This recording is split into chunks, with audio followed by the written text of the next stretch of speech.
המשך פחות מ-40 שניות. כנופיה של 4 שודדים הפתיעה את העובדים של חנות התכשיטים היוקרתית הזאת בחולון, לירן תכשיטים.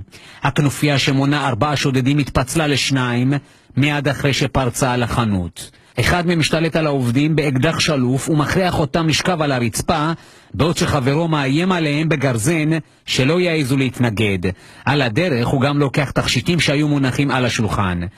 השניים האחרים פורצים ישר אל הכספת. הם באו מצוידים בשק ענק.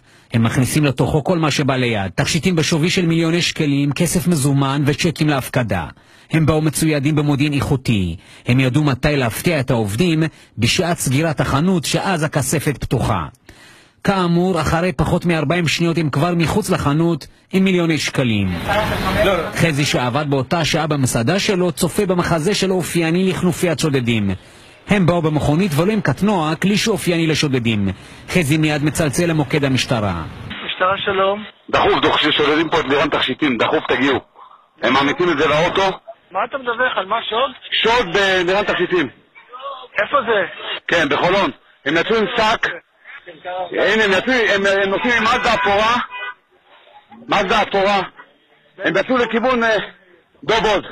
הם יצאו 3 בריונים, רעולי פנים, עם שק של מלט מלא. הם לא יכלו לסחוב אותו, הם גררו אותו.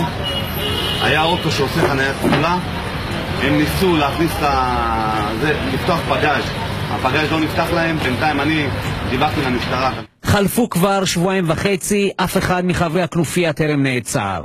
במשטרה אמרו לנו שהחקירה בעיצומה, בין היתר במישור המודיעיני.